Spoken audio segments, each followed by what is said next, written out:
Class with Veer Singh. आज हम class 10th की मैथ का पहला चैप्टर रियल नंबर शुरू करेंगे, यानी कि आज से हम क्लास 10 की मैथ शुरू कर रहे हैं।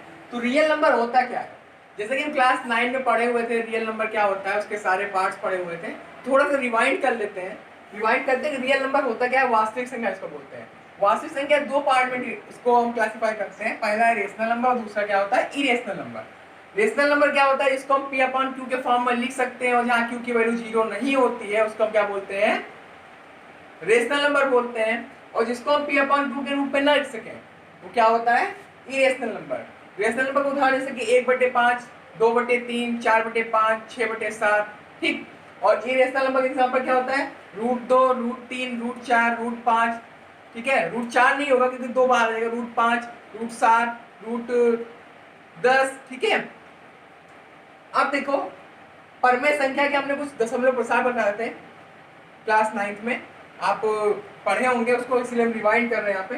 टर्मिनेटिंग डेसिमल एक्सपेंशन होता है शांत दशमलव प्रसार, जो एक निश्चित अंक के बाद, दशमलव के एक निश्चित अंक के बाद शांत हो जाता है, मतलब समाप्त हो जाता है, ठीक। जैसे 2.5, 3.567, 0.81। और एक होता है परमेय संख्या दशमलव प्रसार नॉन टर्मिनेटिंग डेसिमल एक्सपेंशन, मतलब आसान दशमलव प्रसार। इसमें क्या होता है कि दशमलव के बाद जो संख्याएं होती हैं वो कंटिन्यू क्या होती हैं, बढ़ती रहती है, लेकिन रिपीटिंग होती है।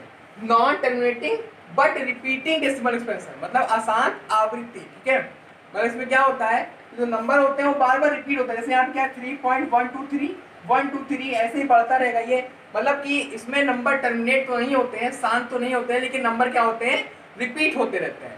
और दूसरी तरफ हम आते हैं इरेशनल नंबर में। इरेशनल नंबर क्या होता है, हमने बताया जो P अपॉन Q के रूप में लिखा जा सके, जैसे पाई हो गया, 3√2 हो गया, √3 हो गया, √5 हो गया, ठीक। अब इसका भी एक दशमलव प्रसार होता है जिसको हम बोलते हैं क्या, नॉन टर्मिनेटिंग नॉन रिपीटिंग, मतलब आसान अनावृत्ति दशमलव प्रसार। इसका मतलब ये होता है ना तो ये टर्मिनेट ही होता है और ना ही रिपीट होता है। मतलब इसका मतलब क्या है, दशमलव के बाद इसकी जो वैल्यू आती रहती है वो तो ना तो कटती ही है, ना तो समाप्ति होती है, और ना ही रिपीट होती है, मतलब कुछ भी और चली जाती है। जैसे यहाँ पे लिखा है 1.323160000060 कुछ भी रहती है लेकिन रिपीट नहीं होती है, ठीक। तो उसको क्या बोलते हैं हम, non terminating non repeating decimal expansion, ठीक है। Euclid division lemma. Euclid division lemma यानी what is Euclid division, Euclid विभाजन क्या है, ठीक है। तो यूक्लिड डिवीजन लेमा हमको बताता है कि यदि अगर दो पूर्णांक, यदि एक कोई पूर्णांक मान लिया, धनात्मक पूर्णांक a ले लिया, अगर उसको कोई दूसरे धनात्मक पूर्णांक b से जब हम भाग देते हैं तो हमको एक धनात्मक पूर्णांक, ठीक है, तो हमको क्या मिलता है, एक रिमाइंडर मिलता है r। मान लिया कह रहा है कि एक धनात्मक पूर्णांक a है, जब उसको हम किसी दूसरे धनात्मक पूर्णांक b से भाग देते हैं तो कुछ ना कुछ भागफल आएगा। मान लिया भागफल q हो गया, तो हमको क्या मिलता है, रिमाइंडर r मिलता है। लेकिन कंडीशन क्या होती है, जो रिमाइंडर r होता है वो हमेशा b से क्या होता है, b से छोटा होता है। जो रिमाइंडर r होता है वो b से हमेशा क्या होता है, छोटा होता है, और 0 से क्या होता है, बड़ा होता है या उसके बराबर होता है, ठीक है। यही होता है Euclid division lemma. Euclid division lemma क्या कहता है, यदि हम कोई एक पॉजिटिव धनात्मक पूर्णांक a को किसी दूसरे धनात्मक पूर्णांक b से हम जब उसको भाग करते हैं तो हमको एक शेषफल r मिलता है, और जो r मिलता है उसकी वैल्यू जो भाजक है, यानी भाजक है, उसके क्या होता है, हमेशा क्या होता है, छोटा। जो शेषफल होता है वो भाजक से क्या होता है, हमेशा छोटा होता है, लेकिन 0 के बराबर होता है, उससे बड़ा होता है, ठीक है। यही था यूक्लिड डिवीजन लेमा। अब हम जानते हैं यूक्लिड कौन थे। तो यूक्लिड जो थे वो एक ग्रीस जो ग्रीक के बहुत गणितज्ञ थे, जिनका बहुत वो फेमस थे किसके लिए, वो ज्यामिति के लिए फेमस थे, लेकिन उनका योगदान नंबर थ्योरी में भी था, मतलब अंक गणित में भी उनका योगदान था, और सबसे ज्यादा योगदान उनका यूक्लिड डिवीजन लेमा में था, ठीक है, विभाजन पट्टिका में था। तो ये यूक्लिड कौन थे, एक ग्रीस मैथमेटिशियन थे, ठीक है, जिन्होंने इसके बारे में बताया। क्या बताया, यूक्लिड डिवीजन लेमा क्या होता है कि यदि हम किसी एक पॉजिटिव इंटीजर q को, मींस दैट किसी धनात्मक पूर्णांक a को किसी दूसरे धनात्मक पूर्णांक b से जब हम भाग देते हैं तो हमको क्या मिलता है, शेषफल r मिलता है, और भागफल जाहिर सी बात जब भाग देंगे तो भागफल q ना q मिलेगा। तो इसका क्या बना, उसको का फार्मूला हो गया यूक्लिड डिवीजन लेमा क्या होता है लिख देते हैं यहाँ पे।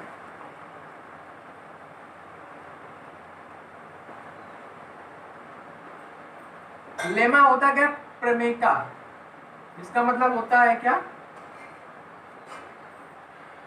लिख देते हैं हिंदी में लिख देते हैं, यूक्लिड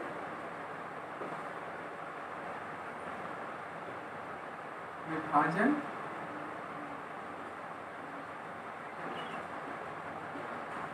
प्रमेय का। ठीक है, इसका मतलब ये होता है कि जब कोई पॉजिटिव इंटीजर a को हम b से भाग देते हैं तो हमको क्या मिलता है, कुछ ना कुछ शेषफल मिलता है। यही होता है कि यूक्लिड डिवीजन लेमा। कंडीशन क्या होती है यहाँ पे कि जो b r है शेषफल वो हमेशा b से क्या होता है, छोटा होता है, और 0 और r के क्या होता है, बराबर होता है। 0 से या तो बड़ा होता है या तो उसके बराबर होता है। ठीक है, अब एग्जांपल लेते हैं।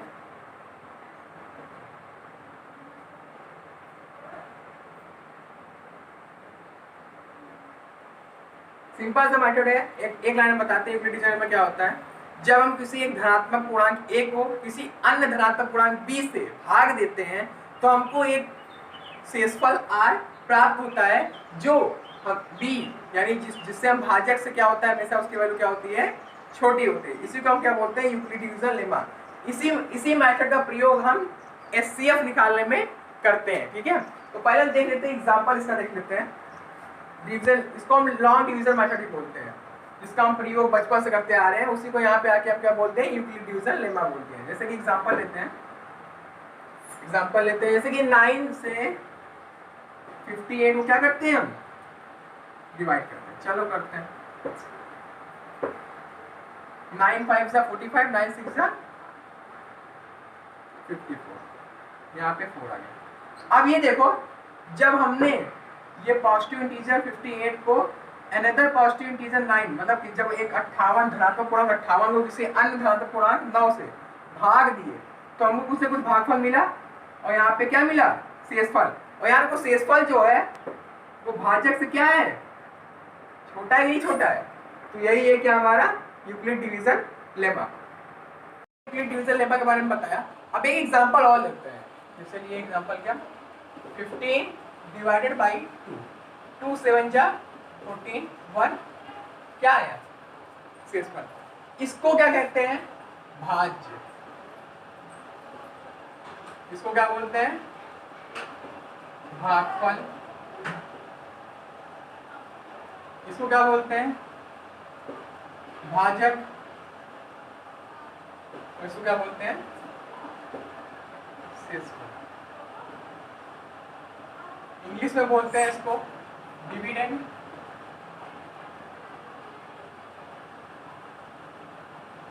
भागफल को बोलते हैं कोसेंट। शेषफल को बोलते हैं रिमाइंडर, और भाजक को बोलते हैं डिवाइजर। ठीक, अब देखिए यहां से क्या पता है, जब हम भाजक को भागफल से गुणा करके शेषफल जोड़ देंगे तो हमको क्या मिल जाएगा, भाज्य मिल जाएगा। ये फॉर्मूला होता है।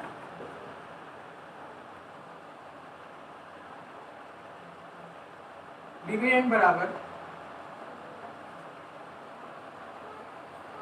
Divisor multiply by quotient plus remainder. ठीक है, मतलब कि भाज्य बराबर भाजक गुणे भागफल प्लस शेषफल। कंडीशन क्या है, हमने बताया था कि जो भाजक से हमेशा शेषफल से भाजक से हमेशा शेषफल क्या होता है, छोटा होता है। तो यहाँ कंडीशन होगी, ये फॉर्मूला हो गया आपका। ठीक है, कंडीशन यहाँ क्या होगी, 0 उसके बराबर बड़ा होता है या उसके बराबर होता है क्या? रिमाइंडर। रिमाइंडर मतलब शेषफल। और हमेशा किससे छोटा होता है?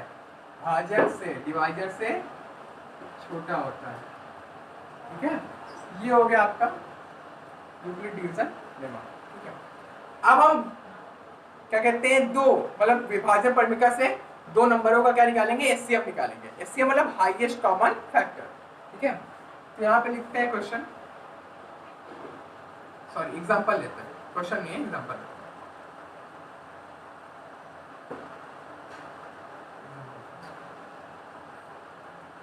एग्जांपल फर्स्ट लेते हैं, लिखते हैं क्या? Find out the HCF of 124 and 24। पता करना है हमको HCF को निकालना है किसका? 124 का और 24 का। अब HCF क्या होता है? वालों के दिमाग में आएगा सर ये HCF क्या होता है? HCF मतलब होता है हाईएस्ट कॉमन फैक्टर, मतलब जो फैक्टर में जो सबसे ज्यादा मिलने वाला, जो कॉमन वैल्यू मिले उसे क्या बोलते हैं? HCF। एग्जांपल लेते हैं, जैसे कि 124 है, 124 का फैक्टर क्या होगा? 24। इसका फैक्टर निकालते हैं पहले। 124 का फैक्टर निकालो। 2 2 6 12, 2 दूनी 4, 31। अब 31 किससे कटेगा? उससे कटेगा, क्योंकि ये कौन सा नंबर है? प्राइम नंबर, मतलब अभाज्य संख्या है। ठीक है, तो 31 का फैक्टर क्या होगा? गुणनखंड क्या होगा? 2 गुणे 2 गुणे, सॉरी 124 का गुणनखंड कितना होगा? 2 गुणे 2 गुणे 31। इसी प्रकार 24 का क्या होगा? 2 दूनी 4 दूनी 8, यानी 24, 8 3 24, 2 दूनी 4 दूनी 8 3 24। ठीक, अब HCF होता क्या है? HCF होता क्या है? जो दोनों में मिले।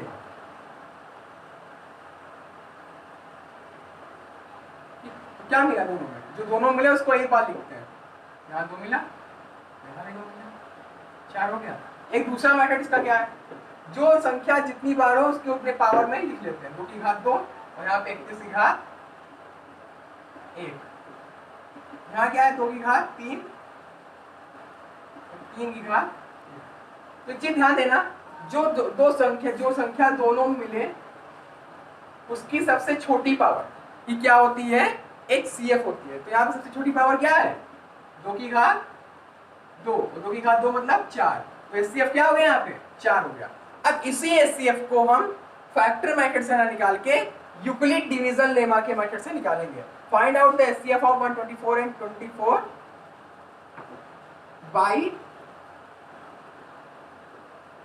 Euclid division lemma. हमने बताया था यूक्लिड डिवीजन लेमा क्या होता है? यूक्लिड विभाजन परिमेय से। ठीक है, इसको रफ कर दे, इसको नोट करना नोट कर ले, पास करके फिर रफ कर देता है इसको। ठीक,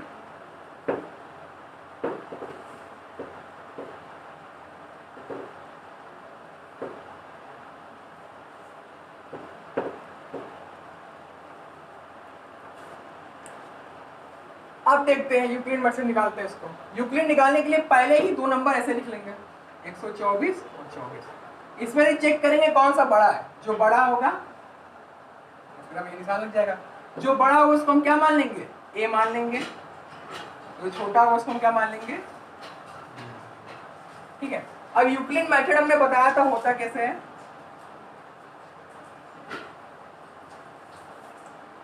यूक्लिड मेथड होता कैसे है बताया था कि जो होता है वैल्यू ए जो होती है उसको हम क्या लिखते हैं? बीच में लिखते हैं। जो बी होती है उसको डिवाइडर बना देते हैं। अब इसको कट करते हैं।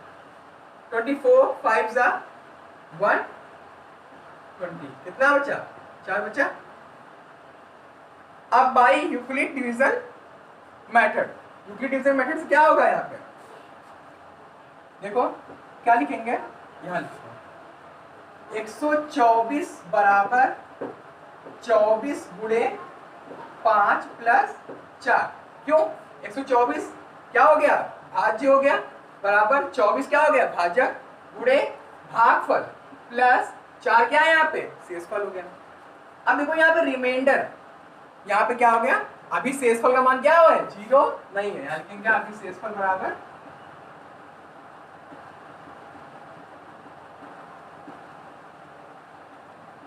Is not equal to 0। अब जब शेषफल 0 नहीं आया है तो क्या करेंगे?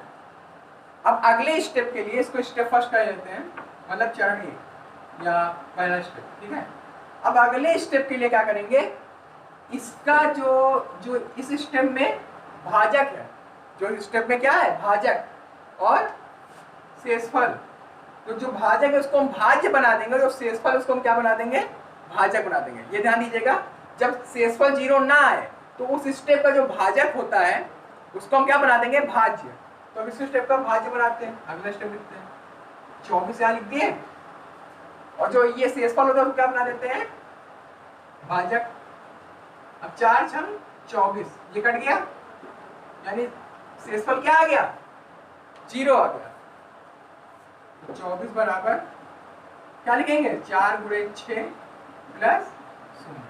अब देखो यहाँ पे शेषफल की वैल्यू क्या आ रही है? 0 आ रही है। शेषफल की वैल्यू क्या आ रही है? 0 आ रहा है। अब यहाँ पे जो शेषफल है वो क्या है? 0। और जब शेषफल 0 आ जाएगा तब आप क्या करेंगे? यहाँ लिखेंगे, जब शेषफल 0 हो जाएगा तब आप डिवाइजर को रिमाइंडर से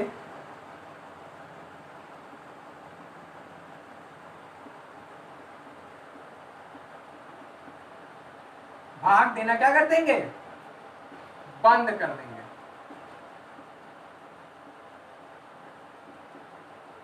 यहाँ भाई देखो, यहाँ पे देखो क्या कर रहे हैं? डिवाइजर को तो रिमाइंडर भाग दे रहे हैं। पहला स्टेप तो नॉर्मली ऐसे लिख लेंगे, अगर शेषफल 0 नहीं आता है तो जो डिवाइजर होता है उसको रिमाइंडर से हम क्या करते हैं? अगले स्टेप में भाग देते हैं।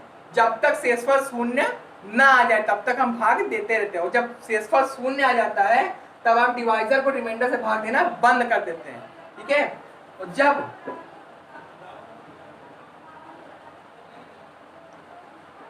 शेषफल 0 के बराबर हो जाता है, जब शेषफल 0 के बराबर होता है तब जो डिवाइजर होता है तब डिवाइजर ही HCF होता है, ठीक है। जब शेषफल 0 आ गया तो जो डिवाइजर होता है वही क्या होता है? क्या होता है?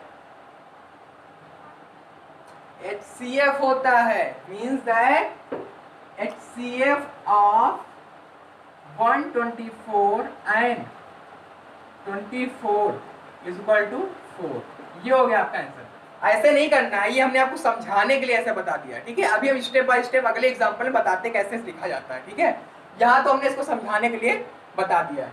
देखिए क्या होता है कि पहला स्टेप क्या है, यहाँ पे सबसे पहले find out the HCF of 124 and 24 by Euclid division lemma, ठीक है। यूक्लिड डिवीजन का प्रयोग करके आपको यहाँ पे 124 और 24 का क्या निकालना है? HCF निकालना है, ठीक है। महत्तम समापवर्तक निकालना है, इसको बोलते हैं, ठीक। तो सबसे पहले चेक करेंगे 124 24 में बड़ा कौन है? जो बड़ा है उसको A मान ली, छोटा उसको B मान ली, ठीक है। अब यहाँ पे डिवाइड करते हैं तो 24 को जब 124 भाग देंगे तो 5 बार जाएगा, 120 आएगा, 4 यहाँ पे क्या बचा? हमारा शेषफल बचा। तो यहाँ पे लिखते हैं 124 बराबर 24 गुणे 5 प्लस 4। देखो अभी शेषफल 0 के बराबर नहीं आया है, ठीक है। अब अगले स्टेप में क्या होता है? जो पहले स्टेप का क्या रहता है? डिवाइजर रहता है, और जो पहले स्टेप का रिमाइंडर रहता है, जो डिवाइजर होता है उसको रिमाइंडर क्या करते हैं? डिवाइड करते हैं। तो सेम स्टेप 4 से 24 से कट गया, यहाँ शेषफल 0 आ गया, ठीक है। तो जब शेषफल 0 है तब आप डिवाइजर को रिमाइंडर से भाग देना बंद कर देंगे, ठीक है। अब आगे अगर भाग दोगे तो 0 चाहे जिस संख्या 0 भाग दो क्या वैल्यू आनी है? वहाँ पे 0 ही आनी है, ठीक है। जब शेषफल बराबर 0 तब डिवाइजर ही HCF होता है। जब शेषफल 0 आ जाए तो जो यहाँ पे डिवाइजर होता है मतलब भाजक होता है वही क्या होता है? एचसीएफ होता है, इसलिए एचसीएफ और 124 और 24 से क्या होगा 4 होगा। हमने फैक्टर मेथड में बताया था तो क्या आया था एचसीएफ इसका 4 आया था, और यूक्लिड मेथड भी इसका एचसीएफ क्या आ रहा है 4 आ रहा है। अगला एग्जांपल लेते हैं। अब कह रहा है कि एचसीएफ पता कीजिए 960 एंड 432 का बाय यूक्लिड्स डिवीजन लेमा से, ठीक है। तो यूक्लिड डिवीजन लेमा से निकालने के लिए सबसे पहले हम चेक करते हैं, दो नंबर को लिख लेते हैं ऐसे। अब इसमें पता करते हैं कौन सा नंबर बड़ा है, तो जाहिर सी बात ये नंबर बड़ा है। जो नंबर बड़ा होगा उसको हम क्या मान लेंगे, ए मान लेंगे, जो दूसरा नंबर होगा उसको क्या मान लेंगे, बी मान लेंगे। अब जो ए होगा उसको हम क्या बना लेंगे, डिविडेंड मतलब भाज्य बना लेंगे। तो क्या बड़ा है 260, उसको हम क्या बना लिए, भाज्य बना लिए। तो दूसरे नंबर को क्या बना लेंगे हम, भाजक 432। कितनी बार जाएगा ये, 2 बार जाएगा। 2 दूनी 4, 3 दूनी 6, 4 दूनी 8। कितना बचा यहाँ पे 10 में से 4 गया 6, 15 में से 6 गया 9, 96 बचा, ठीक। तो पहले स्टेप में क्या है, अब यहाँ पे स्टेप लिखेंगे। स्टेप फर्स्ट में क्या आया, जब हमने 960 को 432 से क्या किया, भाग दिया, तो हमको भागफल क्या मिला 2 मिला, और शेषफल कितना मिला 96 मिला। अब यहाँ पे देखो शेषफल की वैल्यू क्या है, रिमाइंडर बोल सकते हो इसको, क्या बोल सकते हो शेषफल। शेषफल जो है वो 0 के बराबर नहीं आया। जब तक शेषफल 0 के बराबर नहीं आएगा तब तक हम क्या करते रहेंगे, भाग देते रहेंगे, ठीक है। अब देखो जो इसका भाजक है, इस स्टेप पे जो भाजक है और इसका जो शेषफल है, तो इसके शेषफल से इसके भाजक को हम क्या करेंगे, भाग देंगे, ठीक है। तो यहाँ यही देख लो, ये शेषफल दिया है, यहाँ पे इसके आगे क्या बना लेंगे हम, भाजक को उतार लेंगे, ठीक है। जब भाजक को मुझे उतार लिए तो क्या आएगा, कितने टाइम जाएगा ये 96, 9 5 जा 9, 9 4 जा 9 4 जा 36, ठीक है। 6 4 जा 24 में 4 कैरी 2, तो 9 4 जा 36, तो 36 के 2 38, कैरी 12 में से 4 गया 8, 12 में से 8 गया 4, और 3 में से 3 गया, क्या आया 0। सेकेंड स्टेप में भी देखिए क्या हो रहा है, स्टेप सेकेंड में क्या करते हैं, स्टेप सेकेंड में क्या होता है, 432 is equal to 96 multiply by 4 plus क्यों, वो 432 जब हमने भाज्य माना तो 96 से जब उसको हम डिवाइड किए तो हमको भागफल क्या मिला 4 मिला, और शेषफल कितना मिला 48। यहाँ भी रिमाइंडर की वैल्यू यानी कि शेषफल की वैल्यू क्या है 0 के बराबर नहीं है, ठीक। अब स्टेप थर्ड पे आते हैं।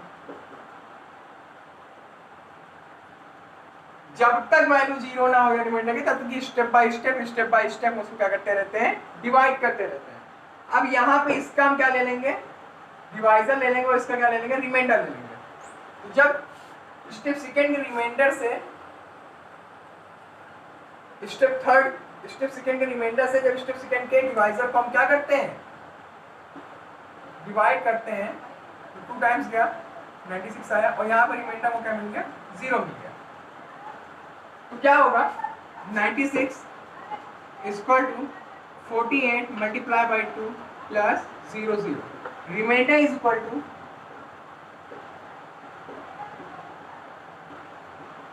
0। हमने बताया क्या था, जब शेषफल का मान 0 आ जाए तब हम अपनी भाग की जो प्रक्रिया है उसको क्या कर देते हैं, वहीं पे रोक देते हैं, ठीक है। भाग की प्रक्रिया वहीं पे रोक देते हैं। तो यहाँ क्या लिखेंगे, जब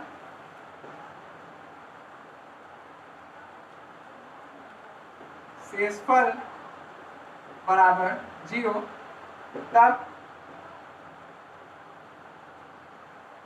भाजक का मान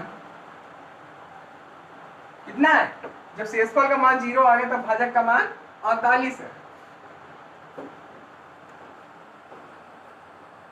अतः जो HCF होगा, हमने बताया था जब शेषफल आता है शून्य हो जाता है तो जो भाजक का मान होता है वही क्या कहलाता है, इन दोनों संख्याओं का HCF।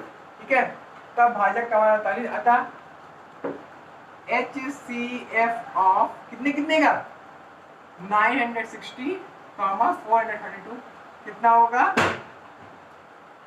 48 होगा। यह हो गया आपका आंसर।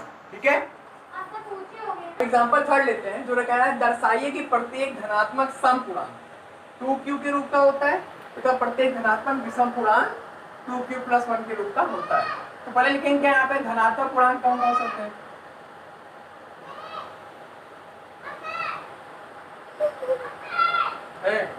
देखो धनात्मक पूर्णांक होता क्या है, 1 2 3 4 5 6 7 8 9 10 डॉट ऐसे बहुत से धनात्मक पूर्णांक मतलब क्या, प्राकृतिक संख्या। कह रहे हैं कि प्रत्येक धनात्मक समपूर्णांक 2q के रूप का होता है। ठीक है, तो समपूर्णांक क्या हो गया 2 4 6 8 10, ये क्या है हमारा समपूर्णांक। तो चेक करते हैं, चलो 2 हो गया, 2 को जब 2 से डिवाइड किए तो क्या है 2 1 कम 2, ये कट गया रिमाइंडर 0। अगला 4 चेक करते हैं, इसको 2 से डिवाइड किए 2 दूनी 4, 0 ये भी आ गया। फिर अगला डिवाइड करते हैं 6, 2 से 2 क्या है 6, 0। ठीक है, इससे क्या पता चलता है कि देखो जितने भी धनात्मक समपूर्णांक है वो 2 1 कम 2, 2 दूनी 4, और इसमें रिमाइंडर कुछ नहीं मिल रहा है। मींस दैट क्या हो गया, इसे 2 बराबर क्या लिखेंगे 2 गुणे 1 + 0, 4 बराबर 2 गुणे 2 + 0 0, 6 बराबर 2 गुणे 3 + 0 0, ऐसे ही 8 बराबर क्या हो जाएगा 2 गुणे 4 + 0 0। ये हमने धनात्मक समपूर्णांक लिया है ना इसको, तो धनात्मक से कंक्लूजन क्या निकल रहा है, कंक्लूजन क्या निकल रहा है इससे कि जितने भी धनात्मक समपूर्णांक होते हैं वो इसकी क्योंकि तो कोई इसकी जगह कोई वैल्यू ला सकते हो ना, कोई वैल्यू ला सकते हो, जितने भी धनात्मक पूर्णांक होते हैं इससे कंक्लूजन क्या निकल रहा है हमारा, कंक्लूजन ये निकल रहा है कि जितने भी धनात्मक समपूर्णांक होते हैं, ठीक है, धनात्मक जितने भी धनात्मक समपूर्णांक होते हैं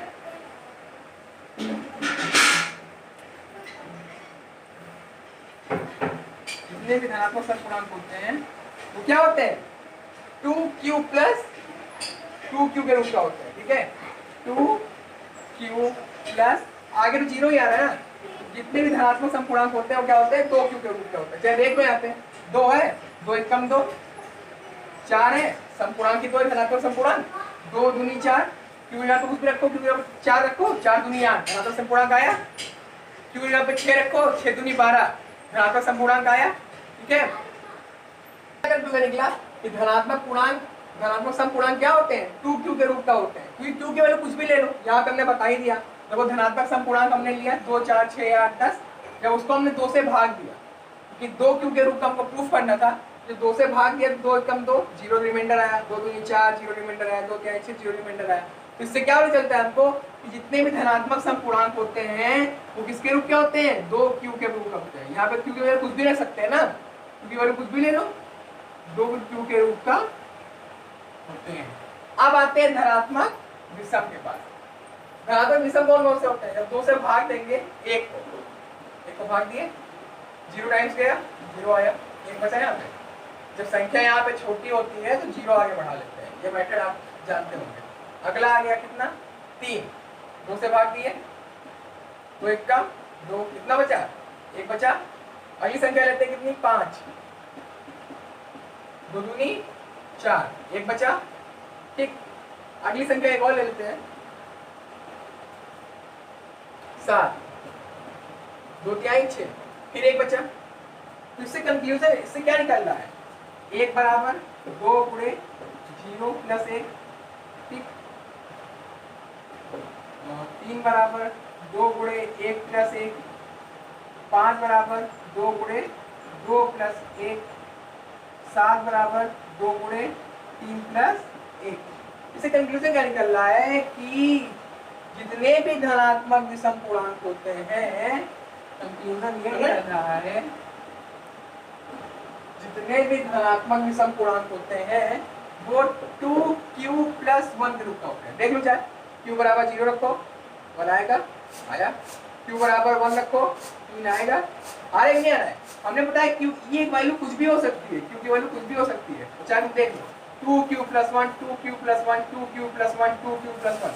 इससे प्रूफ हो गया कि प्रत्येक धनात्मक विषम पूर्णांक 2q के रूप का होता है और प्रत्येक धनात्मक विषम पूर्णांक 2q प्लस 1 के रूप का होता है। ये 100% सही सवाल है, ये कहीं भी लगाइएगा, इस मेथड से लगाइएगा तो ये गलत नहीं होगा। अब आपको ये मेथड फर्स्ट हमने बता दिया, ऐसे भी आप लगा सकते हो, ठीक है। अब मेथड सेकंड बताते हैं। अब आते हैं इसके दूसरा मेथड कैसे लगाते हैं। तो दर्शाइए कि प्रत्येक धनात्मक पूर्णांक 2q के रूप का होता है तथा प्रत्येक धनात्मक विषम पूर्णांक 2q प्लस 1 के रूप का होता है। तो यहाँ मानते हैं क्या, माना धनात्मक पूर्णांक a है, तो धनात्मक पूर्णांक a है। जो देखिए बताओ a बराबर फॉर्मूला क्या होता है, bq प्लस 1 होता है ना, bq प्लस 1 होता है। यहाँ b की वैल्यू कितनी है, bq plus 1 bq plus r, तो b की वैल्यू कितनी है यहाँ पे, b बराबर 2, b बराबर 2, ठीक है। तो तब r बराबर क्या हो जाएगा, क्योंकि हमको पता है r बराबर 0 और 1 होगा। क्यों होगा, क्योंकि 0 r की वैल्यू जो होती है वो 0 के बराबर होती है या उससे बड़ी होती है, लेकिन b से हमेशा क्या होती है, छोटी। तो यहाँ b की वैल्यू हमेशा r की वैल्यू हमेशा b से छोटी होती है, जो 0 के बराबर होती है, तो b की वैल्यू कितनी है, 2 है, तो इसलिए r की वैल्यू क्या हो जाएगी, 0 और 1। अब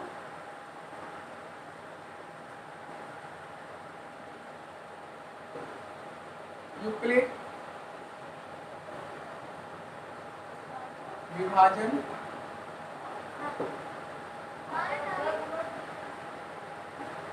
प्रमेयिका से, क्योंकि वह प्रमेयिका होती क्या है, a is equal to B Q plus R. तो यहाँ b की वैल्यू कितनी है, 2q प्लस आर, ठीक है। जब अब यहाँ लिखेंगे क्या, जब a बराबर 2q, जब r बराबर 1, तब a बराबर 2q प्लस 1, ठीक है। अब इनको यहाँ क्या पता चलता है, ठीक है। यदि अब देखिए यहाँ पे हमने r बराबर 0 रखा तो a बराबर 2q आ गया, r बराबर 1 रखा तब a बराबर 2q प्लस 1 आ गया। अब यदि a बराबर 2q होगा तो या धनात्मक सम पूर्णांक है। क्यों है, क्योंकि अगर 1 रखेंगे तो 2 कम 2, 2 रखोगे 2 दूनी 4, क्योंकि हम 3 रखोगे 3 दूनी 6, 4 रखोगे 4 दूनी 8, 5 रखोगे 5 दूनी 10। और आपको पता है, हमको पता है, क्या पता है, पूर्णांक धनात्मक पूर्णांक सम होते हैं और विषम भी होते हैं।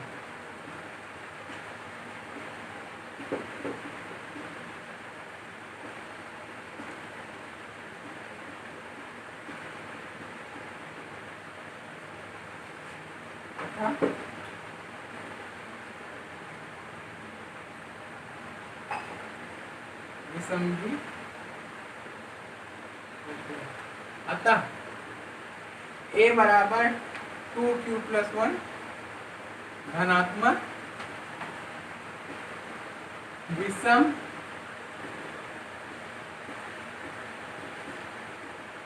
पूर्णांक। अब विषम पूर्णांक क्यों होगा, क्योंकि जब अपन रखोगे 2 1 कम 2 और 1 3, 2 रखोगे 2 3 4 1 5, ठीक है। आज की क्लास में फिनिश होती है, कल हम आपको एक्सरसाइज 1.1 बताएंगे रियल नंबर की, और इसको जो ना आए इसमें समझ में, ठीक है, वो कमेंट बॉक्स में करिएगा। हम अपने नए लेक्चर या नेक्स्ट लेक्चर में आपको उसके बारे में समझा देंगे। आज के लिए बस इतना ही। लाइक करिए, शेयर करिए, सब्सक्राइब करिए। धन्यवाद।